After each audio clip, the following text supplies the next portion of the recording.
Para sahabat dan mahasiswa, saya akan terus-menerus mendalami dan sekaligus menebarkan gagasan membawa kembali pemerintah atau bringing government back in, baik dalam ilmu pemerintahan maupun dalam praktek pemerintahan.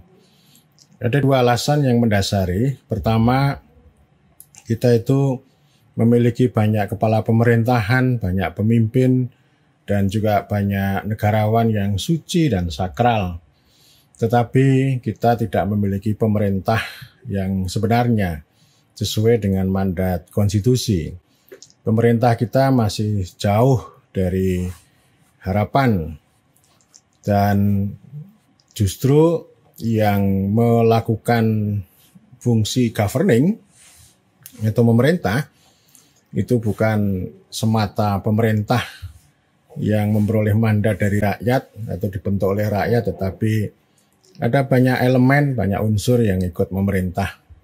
Entah itu rezim sektoral atau teknokrat atau konsultan, bahkan juga alat-alat atau perangkat pun juga ikut memerintah warga dan juga masyarakat.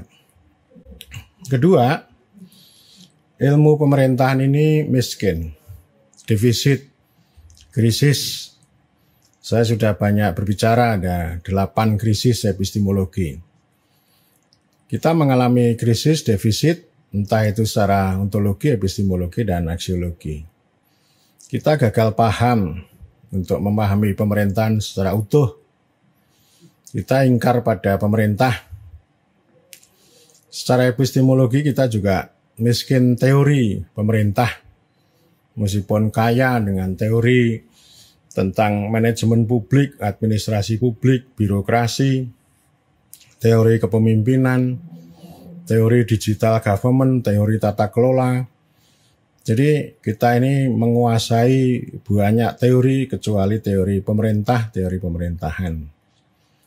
Dan secara aksiologis kita juga tidak memikirkan bagaimana membangun atau mencerahkan pemerintah yang kuat, yang berdaulat dan demokratis sehingga bisa punya governabilitas untuk mengatur, mengurus, atau memerintah negara, masyarakat, berbagai kehidupan dan juga warga. Karena itu gagasan membawa pemerintah kembali ini itu selain punya tujuan praktik ya, atau diskursif, praktek diskursif. Yang paling awal ya kita punya tujuan untuk menggunakan gagasan membawa kembali pemerintah itu untuk membingkai ulang, menjernihkan ulang, dan juga untuk menyusun ilmu pemerintahan baik secara ontologi, epistemologi maupun aksiologi. Paling tidak ada sejumlah jalan yang bisa kita gunakan, bisa kita pakai untuk membawa pemerintah itu kembali ke dalam ilmu pemerintahan, yaitu dekolonisasi ilmu pemerintahan, kemudian rekonstitusi ilmu pemerintahan, dan yang ketiga adalah repolitisasi ilmu pemerintahan. Pada kali ini saya akan berbicara secara khusus tentang dekolonisasi ilmu pemerintahan. Yang pertama ya, aspek pertama saya akan bicara itu karena bagaimanapun juga dengan ada kolonialisme lama dan kolonialisme baru itu, bahwa kita ilmu pemerintahan itu tidak bisa melihat, tidak bisa memandang secara terang dan jernih karena ada kabut tebal kedaulatan yang itu dipengaruhi atau ditebarkan oleh praktek kolonialisme selama sekian tahun lamanya. Saya mengingat pesan dari seorang sejarawan komunitas bambu, J.J. Rizal namanya. Dia menyampaikan kalimat begini, bahwa kolonialisme Belanda di Nusantara itu bisa bertahan awet bukan semata karena militer, birokrasi, dan meriamnya, tetapi juga pengetahuan. Rizal itu menyampaikan kritik kepada J.S. Furnifal yang menulis buku tentang Hindia Belanda. Buku aslinya terbit pada tahun 1939 dan kemudian diterjemahkan ke dalam bahasa Indonesia itu tahun 2009 oleh Freedom Institute dengan judul buku Hindia Belanda Studi Masyarakat Majmuk. Furnifal yang orang Inggris ini banyak mengkritik tentang praktek kolonialisme Belanda di Nusantara atau di Hindia Belanda pada waktu itu. Tapi di ujung dia mengatakan bahwa karakter majmuk yang akan melandasi masyarakat maupun negara Hindia Belanda atau calon Indonesia itu rentan. Ada banyak sengketa, banyak konflik, dan hanya bisa dipersatukan kalau hanya untuk urusan pertahanan atau kalau menghadapi musuh bersama. Dan oleh karena itu Furnifal merekomendasikan bahwa Hindia Belanda itu supaya lebih solid gitu, supaya lebih awet gitu.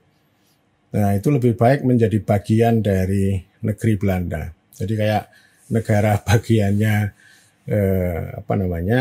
negeri Belanda yang ada di Eropa sana.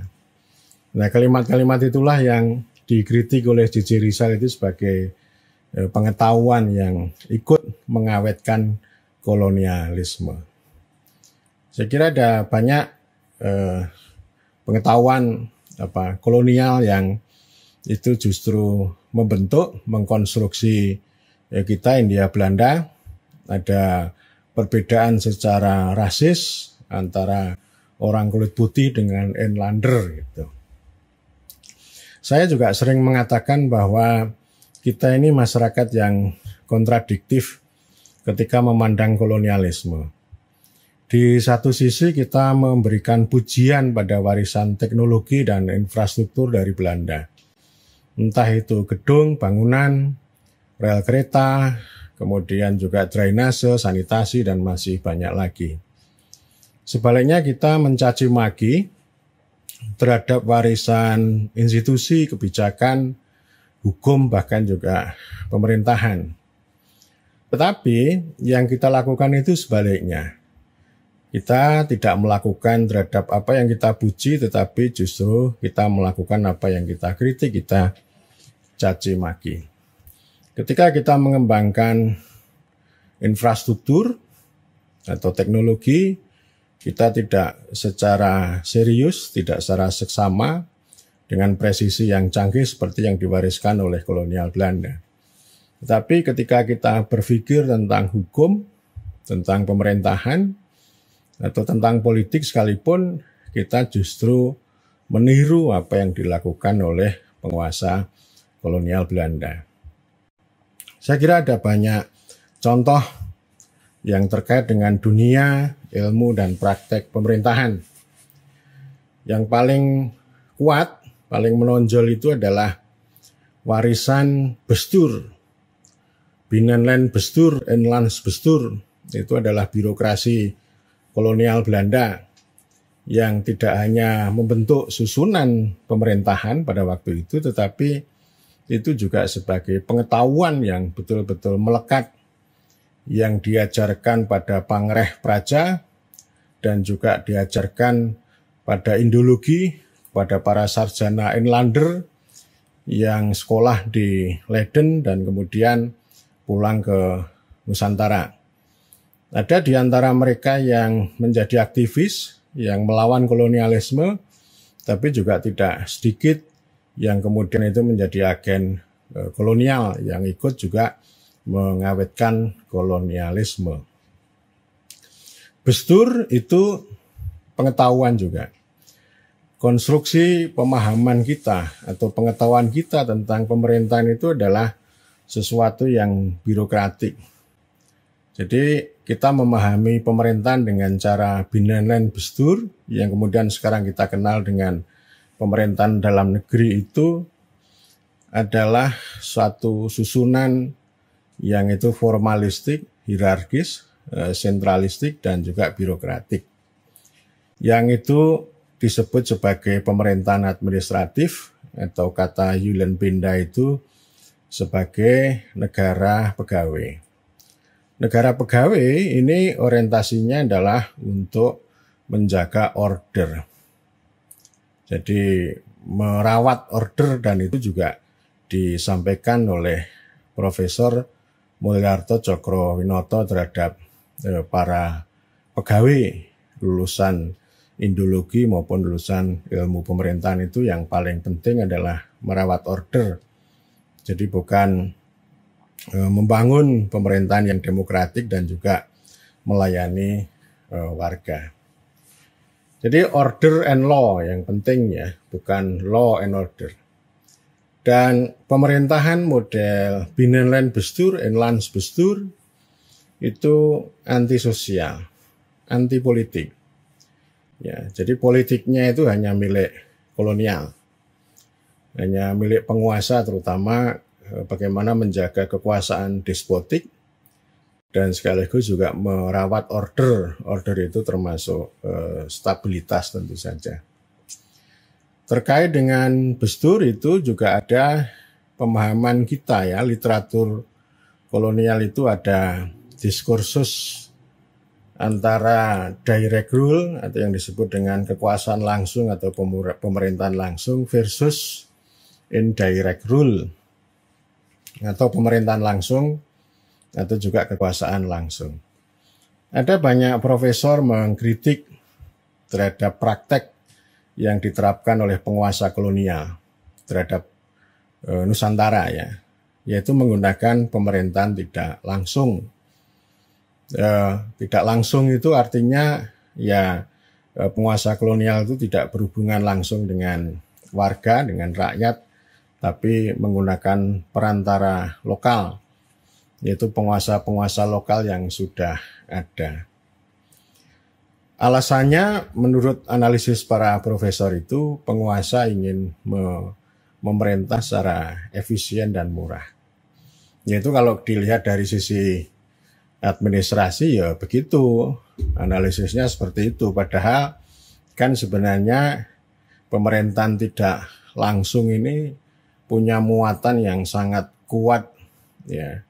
Itu sangat kuat dengan ciri khas pemerintahan administratifnya. Jadi ini kan sebenarnya jeruk makan jeruk. Ya, jadi Binnenlandbestuur dengan pemerintahan tidak langsung itu kan terkait. Itu corak pemerintahan administratif. Tapi kok orang mengkritiknya dari sudut pandang administrasi. Nah, ada juga sebagai alternatif lain ya.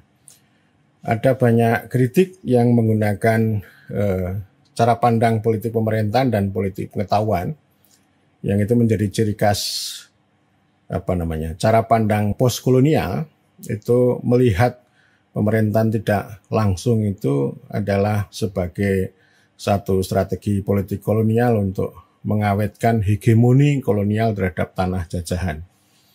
Ya, misalnya literatur yang ditulis oleh Mahmud Mamdani ketika dia melakukan studi di Afrika. Dan saya ingin mengatakan begini ya, pemerintahan langsung atau direct rule itu kan ciri khas negara Leviathan liberal atau liberal radikal. Itu hanya berlaku, hanya diterapkan di tanah Eropa sana. Ya, jadi pemerintahan langsung ini kan hubungan antara negara dan warga tanpa perantara. Jadi artinya negara itu memberikan perlindungan, memberikan proteksi dan juga distribusi kepada warga ini tanpa melalui perantara penguasa lokal. Semuanya diambil atau disentralisasi ke dalam tubuh negara, bahkan dilakukan dengan cara koersi atau represi. Jadi jangan sampai ada kekuasaan yang menyebar di luar tangan negara. Inilah yang kalau kita baca buku Mengapa Negara Gagal itu disebut sebagai sentralisme negara. Nah, sekali lagi, pola sentralisme negara liberal Leviathan itu hanya ada di Eropa, tapi tidak diterapkan di tanah jajah. Ini persoalannya bukan hanya sekedar efisiensi dan efektivitas, tetapi secara politik bahwa pemerintahan tidak langsung itu diterapkan kolonial itu dalam rangka untuk menciptakan hegemoni ya, dengan cara mengakomodasi para pemimpin lokal, dan itu juga dimaksudkan untuk mengawetkan kolonialisme itu sampai 350 tahun. Ya, ini cara pandang yang lain. Jadi artinya kalau kita bergeser dari cara pandang administratif ke cara pandang politik pengetahuan atau politik pemerintahan, itu kita akan itu saya sebut juga sebagai dekolonisasi ilmu pemerintahan, menggeser cara pandang itu. Indologi itu juga mewariskan atau mengajarkan ilmu pemerintahan. Ilmu pemerintahan kita berdiri pada tahun 1947, itu juga didirikan, diajar oleh para alumni Indologi. Nah, sebagai alumni Indologi, sebenarnya mereka juga ngerti kalau sudah ada konstitusi, sudah ada Undang-Undang Dasar 45 yang sebenarnya juga bermakna dekolonisasi. Tetapi ilmu pemerintahan yang diajarkan pada waktu itu bukan politik pemerintahan, bukan substansi atau hakikat yang terpendam dalam konstitusi, tetapi justru yang diajarkan adalah bestur warisan kolonial. Bestur itu diterjemahkan menjadi pemerintahan. Padahal di negeri Belanda, bestur itu maknanya adalah administrasi. Sebaliknya, pemerintahan itu dimaknai, dipahami, dikembangkan itu sebagai bestur atau sebagai administrasi. Intinya adalah anti politik, anti sosial.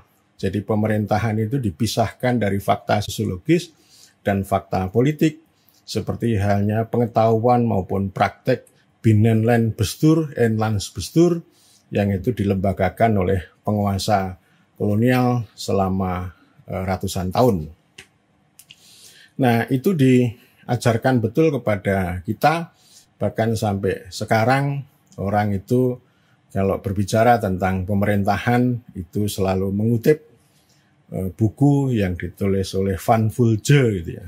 Itu bahkan orang itu disebut sebagai bapak ilmu pemerintahan. Kalau saya nggak mau menyebut Van Vulje itu sebagai bapak ilmu pemerintahan. Jadi Van Vulje itu mengajarkan ya ilmu pemerintahan itu besturkunde yang ada di Belanda. Saya nggak mau, itu jelas itu menyimpang dari kandungan ideologi maupun pengetahuan yang ada dalam konstitusi gitu. Meskipun kita ya pada tahun 47 itu kan ilmu pemerintahan kan berada di Akademi Ilmu Politik. Ya, kenapa kata ilmu politik itu kita munculkan? Yaitu sebenarnya sebagai bentuk dekolonisasi juga gitu. Karena pada masa kolonialisme itu yang kata-kata yang politik ini sebenarnya dihindari atau disingkirkan oleh penguasa kolonial, karena politik ini kan sebenarnya kayak membesarkan gitu ya. Anak macan nanti bisa menjadi senjata makan tuan seperti itu. Nah, ini warisan kita pada tahun 50-an. Jadi bestur itu yang kemudian menjelma menjadi pemahaman kita tentang pemerintahan itu kan mengatur, mengurus. Dan kita lebih banyak diajarkan kalau bestur itu kan mengurus.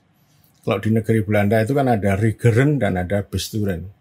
Regeren itu mengatur itu perbuatan hukum.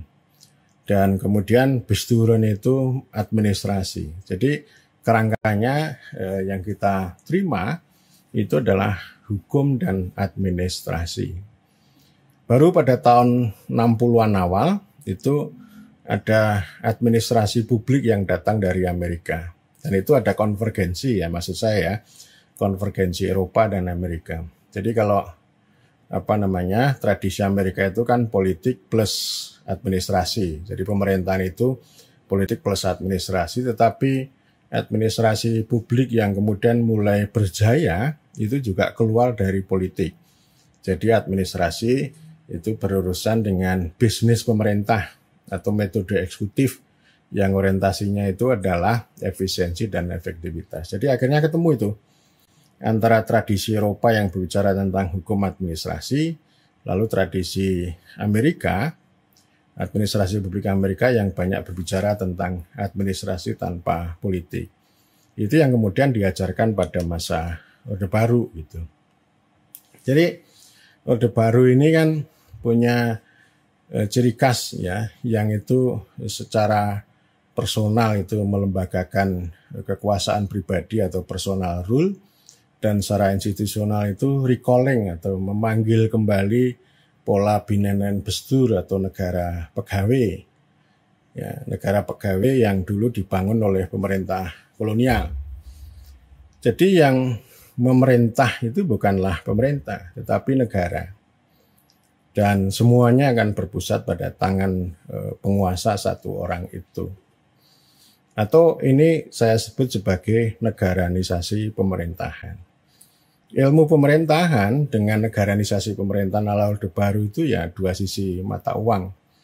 Kalau kita mau melihat pemerintahan ya lihatlah ilmu pemerintahan. Kalau kita mau melihat ilmu pemerintahan ya lihatlah pemerintahan birokratik ala Orde Baru. Sehingga sekian lama terbentuk ilmu pemerintahan adalah ilmu perkantoran, kedinasan, lalu juga birokratologi, mencetak birokrasi sehingga kita tidak punya ruang untuk mengembangkan gagasan atau ilmu yang sesuai dengan konstitusi. Pada masa itu penguasa suka berbicara tentang Pancasila dan konstitusi, tetapi ada kontradiksi bahwa apa yang diajarkan dan dipraktikkan itu jauh dari nilai-nilai mulia yang ada dalam Pancasila maupun konstitusi. Kemudian pada era reformasi yang itu dikritik ya, yang model-model lama yang istilahnya itu birokrasi based government atau pemerintah yang berbasis pada birokrasi itu dikritik karena muncul ada konsep-konsep baru, misalnya reinventing government, lalu good governance, lalu manajemen publik, yang ini orientasinya berbeda, jadi anti birokrasi gitu. Tetapi akhirnya kan paradigma administrasi pemerintahan itu kan lalu bergeser ke neoliberalisme. Ini kan sebenarnya sama. Jadi kalau kolonialisme lama itu disebut sebagai negaranisasi pemerintahan, kalau di zaman era reformasi ini ilmu pemerintahan ini mengembangkan apa yang saya sebut dengan industrialisasi pemerintahan. Jadi pemerintahan itu sebagai industri. Kalau di zaman lama pemerintahan sebagai birokrasi. Pemerintahan sebagai industri itu ya disepuh, dikembangkan dengan konsep tata kelola, ya, terutama good governance, lalu juga manajemen publik, teknologi pemerintahan, dan kemudian juga ada konsep-konsep tentang electronic government, lalu juga digital government, reinventing government, dan seterusnya. Jadi ini mengarah pada industri, yang ini kalau industri ini kan orientasinya pada output. Output itu ya mulai dari SOP gitu ya. Bagaimana mendidik para mahasiswa pemerintahan itu untuk menjadi konsultan yang ahli, yang terampil membuat SOP. Kemudian juga kita berpikir mengenai sertifikasi, akreditasi, instrumen. Pokoknya bayangan kita bahwa pemerintahan ini kayak pabrik yang itu ada merek dagangnya, misalnya ada merek dagang good governance. Ini kan pasti ada pembuatnya, ada produsennya, lalu ada perantaranya, ada penjualnya, lalu ada konsumennya, ya, ada pembelinya, ada konsumennya. Jadi konsumennya itu sampai dibawa ke kantor kecamatan atau bahkan juga ke desa gitu. Jadi mendiang guru Profesor Cornelius Ley kan mengatakan bahwa masalah yang beragam dari ujung Afrika sampai pelosok desa di Indonesia itu solusinya sama, seragam, yaitu good governance yang sebenarnya tidak membawa akibat apapun ya. Jadi ini artinya yaitu bisnis itu begitu ya, artinya pemerintahan itu bukan untuk bagaimana kita membuat pemerintah yang lebih kuat, bermartabat, berdaulat dan demokratis, dan bukan untuk rakyat, tetapi ya untuk ilmu sendiri dan bahkan untuk lebih banyak untuk kepentingan industri itu. Sama kalau dulu di zaman Orde Baru, Ben Anderson mengatakan ini negara untuk negara. Bukan negara untuk masyarakat, negara untuk warga, bukan negara untuk rakyat, begitu ya. Yang itu berbeda dengan mandat konstitusi, tapi ya negara untuk negara dan negara untuk penguasa. Sama juga dengan sekarang pengetahuan kita tentang pemerintahan itu begitu. Jadi ya pemerintahan untuk pemerintahan, ilmu hanya untuk ilmu, ya bukan untuk kepentingan yang lebih besar, hanya untuk karir. Ya kalau kita karir ya bagaimana misalnya gagasannya itu mendekatkan hubungan antara ilmu pemerintahan dengan pasar, kurikulumnya dirancang sedemikian rupa harus market base gitu ya. Yang ini kemudian juga disusul ada world class government, pemerintah kelas dunia gitu ya. Kalau saya ya berpikirnya ya kita ilmu pemerintahan kelas rakyat saja gitu. Bukan ilmu pemerintahan kelas dunia dan juga bukan pemerintahan yang mengabdi pada pabrik atau pada pasar atau pada para industri. Dan saya selalu ingin mengatakan bahwa pemerintah itu milik rakyat, negara itu milik warga. Ya, yang ini saya kira yang harus menjadi perhatian. Jadi dekolonisasi itu intinya ya membersihkan, menjernihkan ilmu pemerintahan itu dari kabut tebal ya, yang diciptakan oleh kolonialisme lama maupun kolonialisme baru. Jadi ini upaya dekolonisasi itu sebenarnya sudah banyak ya. Konsep akademi ilmu politik, satu. Kemudian yang kedua konstitusi, gitu ya. Kemudian yang ketiga ya dulu pada tahun 90-an itu ada subversi yang dilakukan oleh ilmu politik, gitu ya. Supaya kita lebih berpikir secara analitis, tidak administratif begitu.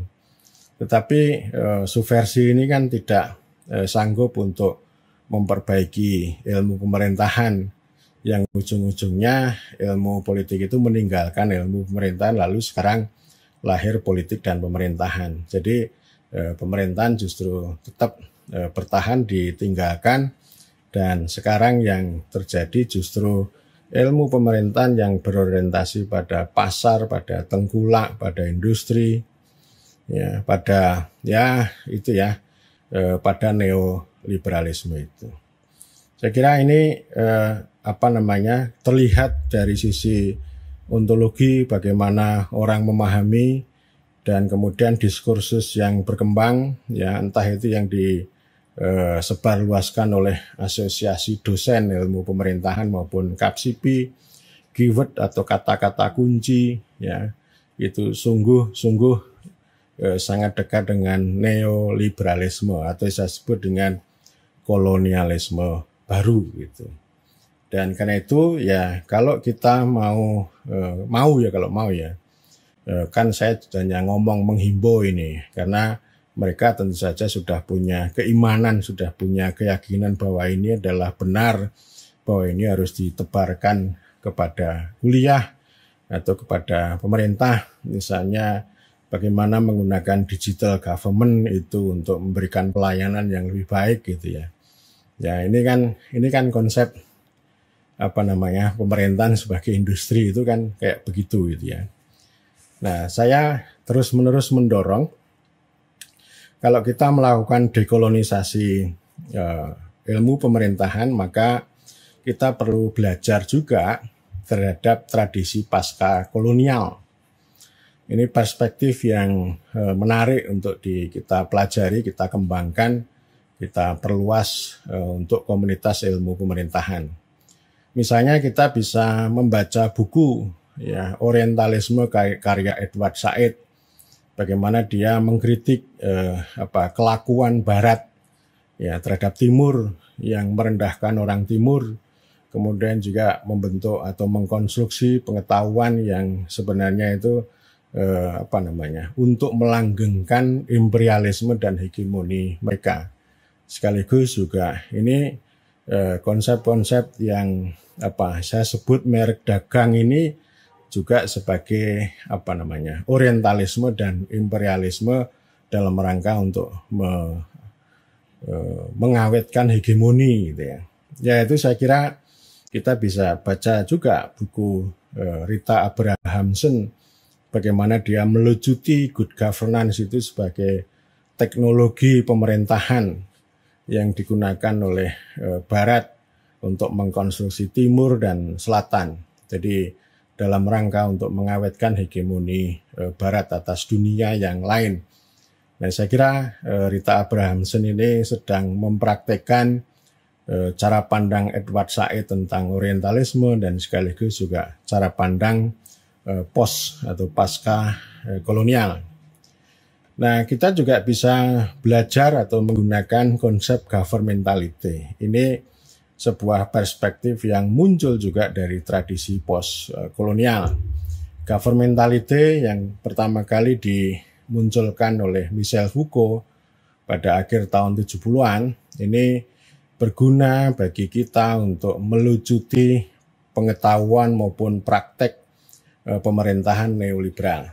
Ya, jadi lebih banyak berbicara tentang bagaimana pemerintahan itu adalah mengarahkan perilaku ya, dengan strategi, dengan taktik, dengan seni, dengan rasionalitas yang itu mewujud pada proyek, program atau teknologi atau perangkat yang lain yang sebenarnya ini bermakna bahwa kekuasaan pemerintahan itu tidak tersentral atau tidak terlembaga dengan baik pada pemerintah atau institusi pemegang kedaulatan rakyat, tetapi menyebar di tangan teknokrat, para ahli, para ilmuwan, konsultan yang tadi wujudnya adalah sertifikasi, rezim sektoral yang mereka melakukan penguasaan atau pengarahan perilaku terhadap penduduk atau terhadap target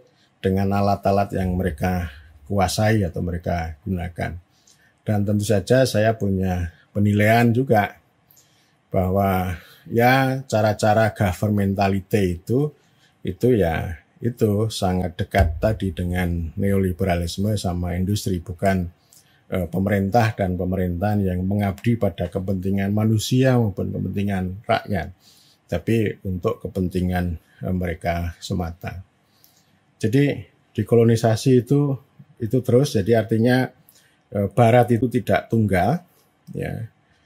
Ada yang paling lama itu liberalisme radikal, terus kemudian ada neoliberalisme, tapi juga ada gagasan-gagasan yang kritis, ya, yang memunculkan postkolonialisme ini. Jadi saya mendorong para mahasiswa, teman-teman yang ingin untuk membuat kita itu menjadi pemerintahan yang konstitusional, pemerintahan yang kuat, yang bermartabat, yang demokratis, yang bisa mencapai tujuan-tujuan konstitusi, maka kita harus melakukan dekolonisasi pemerintahan, baik ilmu maupun praktek, ya kita harus menggunakan cara pandang post kolonial itu.